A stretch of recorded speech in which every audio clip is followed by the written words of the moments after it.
Oke, Sobat Garuda fan dan juga sekaligus buzzer dari Timnas, katanya mereka yang nggak suka terhadap Timnas Indonesia. Baik itu semua supporter Ultras Garuda, La Grande, itu sekarang menjadi buzzer Timnas yang menyerang orang-orang yang tidak suka terhadap Timnas Indonesia. Kevin Dix, Noah dan juga Estella perlu dinaturalisasi, diusulkan untuk bisa memperkuat Timnas Indonesia di ajang internasional yang sudah dekat, termasuk kualifikasi Piala Dunia nanti insya Allah tanggal 15. Ya, kita akan menyaksikan ajang terdekat tanggal 19 ya dengan Jepang dan kemudian Saudi.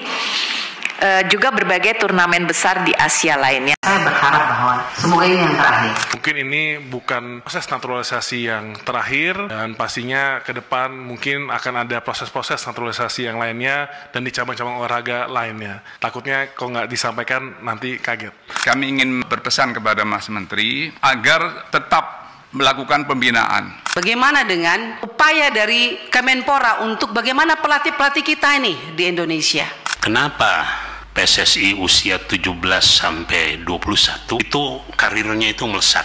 Tetapi begitu memasuki 22, 23, 24 mulai terjadi penurunan. Saya mewakili pemerintah mengucapkan terima kasih karena seluruh fraksi sudah menyetujui terkait dengan proses pemberian kewarganegaraan. Prinsipnya proses naturalisasi ini merupakan salah satu strategi jangka pendek menengah. Dan saya tekankan kembali, seluruh atlet yang dinaturalisasi merupakan atlet yang darah asli dari Indonesia. Hanya berbeda tempat lahir saja. Saya pun menjadi saksi bagaimana Coach Indra Safri dan Coach Nova itu melakukan scouting sampai ke daerah-daerah pelosok, dan setiap kita melakukan acara seleksi, pendaftarnya sampai 2.000-3.000 peserta. Dan ini terjadi di setiap daerah. Strategi paralel yang kami lakukan tidak hanya di sepak bola, bagaimana saat ini kita menguatkan ekosistem dan fondasi ke depannya. Dan sudah menjadi suatu komitmen FIFA untuk membuka kantor di Indonesia, dan salah satu program utamanya adalah bagaimana trainer of train, jadi melatih pelatih di Indonesia oleh SDM FIFA. Dan juga selain persiapan tahun scouting, kejuaraan daerah, kejuaraan dari U7 sampai junior, saat ini juga fasilitas untuk pembinaan atlet juga sedang kami siapkan. Contohnya untuk 9 cabang olahraga, salah satunya termasuk sepak bola. Di Cibubur Desember ini sudah jadi tingkat dunia, itu ada sepak bola, ada atletik, panahan, badminton, dan khusus untuk atletik ada di Pengalengan juga baru saja minggu terakhir periode 2019-2024 itu kami resmikan. Dan nantinya juga di IKN Training Center Sepak Bola FIFA juga sudah jadi, tinggal nunggu diresmikan oleh Presiden dan Presiden FIFA. Atlet Indonesia ini biasanya mulai tanda kutip kempes ini setelah usia 20 tahun. Karena setelah usia 20 tahun biasanya kita sebagai warga negara Indonesia ini sudah dihadapkan pilihan yang harus memilih dalam hidup. Nah, itulah yang harus kita perkuat. Bagaimana olahraga memiliki fungsi industri dan ekonominya yang bisa menjamin kesejahteraan kehidupan para tenaganya yang ada di dalam ekosistemnya. Jadi dari segi infrastruktur, pelatihan, dan di hilirnya adalah industri. Jadi dari hulu sampai hilir saat ini Kemenpora fokus membangunnya. Saya rasa dengan ekosistem yang saat ini sedang disiapkan, sudah nantinya berjalan, saya rasa masa depan olahraga kita makin cerah. Itu kritikan yang juga perlu kita garis bawahi. Timnas Indonesia tidak perlu memang tidak perlu disanjung-sanjungi terus, tetapi tidak juga begitu komentarnya. I think you went where the sun is shining also in the national break. I went to Jakarta. It was a short but long trip, but it was good. So you had a good national break? Yeah, I did trainings here before I went, and then I did my thing over there with the process, and now I'm in the process of being an Indonesian national team player. Yeah, can you tell a bit about that? We know that you had meetings with the Indonesian National Football Association. Yeah, It had been going on for years, not that they ever came to me officially. I knew there was interest, but they never came to me officially. And I told them that I will not decide. Also, in many interviews I did before, I said I will not decide anything until nobody comes to me, Dutch or Indonesian. And Indonesia came in the summer, so then I had to think about it. And then I think 2 weeks or 3 weeks ago, I took the decision, and then yeah, we made a really quick appointments and everything in order to fly there to fix it ASAP for them. So you're ready to start for Indonesia now? No, not yet, because it's a process. I don't know how fast it will go. You know, bureaucracy takes time, and we'll see how fast it goes. Depends how bad they want it. Jadi sahabat-sahabat Garuda fan, jadi bagaimana mereka saat ini sedang kejang-kejang, mereka yang anti diaspora, anti naturalisasi, dengan akamsinya selalu dibenturkan, selalu mengkotomi, padahal Bapak Erick Thohir sudah mengatakan jangan dikotomi pemain naturalisasi, pemain lokal, semuanya adalah pemain timnas Indonesia dan jangan mau terpecah belah. Ingat, ini kita sudah bagaimana ganasnya mereka yang memang betul-betul tidak suka terhadap diaspora. Secara lantang orang ini mengatakan dan menantang Coach Sintayong dan juga gebrakan naturalisasi. Padahal naturalisasi itu adalah PSSI dan juga negara. Jadi secara terang-terangan orang-orang itu menantang bagaimana gebrakan saat ini yang terjadi. Dan selanjutnya di sini bagaimana persiapan selanjutnya di kualifikasi putaran ketiga ini. Malah ini ada pernyataan langsung dari orang yang memang ngerti bola.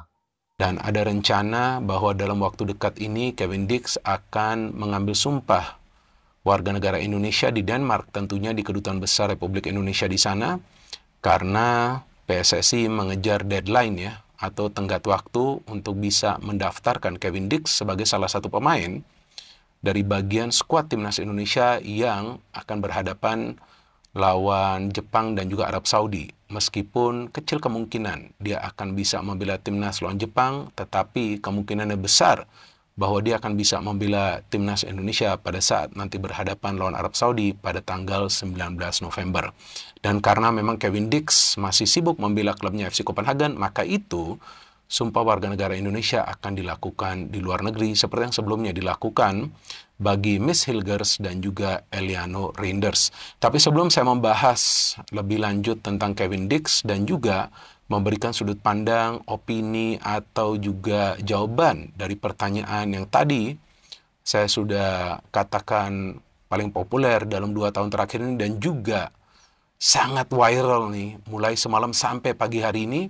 Pertama-tama saya ingin menjelaskan kepada teman-teman secara real dan tentunya secara logis pakai akal sehat bahwa hadirnya para pemain keturunan Indonesia ini di timnas kita mulai dari level U17, U20, U23 dan juga senior sangat penting teman-teman. Yang pertama untuk menambah kekuatan dari segi materi pemain dan yang kedua untuk meningkatkan level permainan dari timnas kita. Dan hasilnya sudah ada. Apa sih hasilnya? Hasilnya jika teman-teman masih ingat bahwa timnas kita bisa kembali lolos ke Piala Asia Senior setelah belasan tahun absen itu dengan adanya Mark Klok yang dinaturalisasi dan adanya Elkan Baggett, salah satu pemain keturunan Indonesia.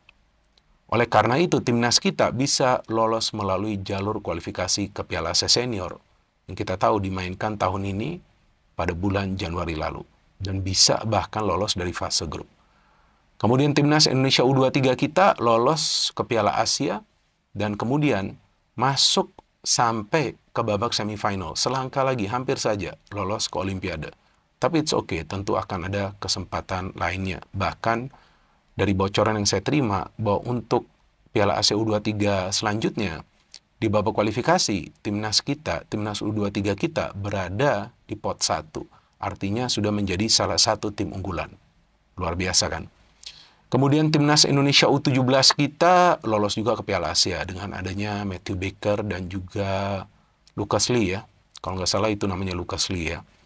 Timnas Indonesia U20 kita juga lolos karena sekarang adanya Jens Raven yang mencetak gol demi gol. Luar biasa pemain ini. Jadi ya wajar jika ada pemain yang sekarang sudah sulit lah membela timnas U17, U23, U20 atau juga senior, dan timnas senior kita kembali lolos ke Piala Asia yang akan dimainkan kalau nggak salah nanti pada tahun 2027. Dan sekarang timnas senior kita punya peluang untuk lolos ke Piala Dunia. Luar biasa kan? Sungguh saya tidak pernah membayangkan hal seperti ini akan terjadi. Karena di semua level timnas kita sudah mulai bermain di level Asia. Artinya secara tidak langsung, ya sebetulnya timnas kita bukan lagi level ASEAN, walaupun belum pernah menjadi juara dari Piala AFF. Tapi saya lebih memilih timnas kita itu mulai bermain di level Asia secara berkesinambungan. Karena disitulah para pemain kita akan mendapatkan pengalaman. Pengalaman yang sangat berharga. Sebelumnya, timnas kita tidak pernah berhadapan lawan Jepang, Arab Saudi, Australia. Ya kan? Di sebuah pertandingan yang kompetitif dan resmi. Ini kan pertandingan resmi nih di Piala Asia Senior, lawannya Jepang, lawan Australia. Terus ada lawan Vietnam, lawan Irak, di babak kualifikasi Piala Dunia juga ketemu lawan-lawan yang tangguh, gak mudah tentunya bagi para pemain kita. Jadi ya hasilnya itu ada. Nah kalau hasilnya ada, ya kenapa juga harus dipermasalahkan? Tapi nanti saya akan bahas lebih lanjut. Nah, saya juga harus menjelaskan kepada teman-teman betapa pentingnya Kevin Dix menjadi bagian dari timnas Indonesia senior. Walaupun sudah banyak sekali pemain di sektor pertahanan kan, bahkan dari pemain-pemain yang dipanggil oleh Shin Tae-yong, dari 27 pemain yang dipanggil untuk 2 pertandingan di bulan ini, banyak sekali pemain yang bisa bermain di lini pertahanan dan juga tentunya di posisi center back.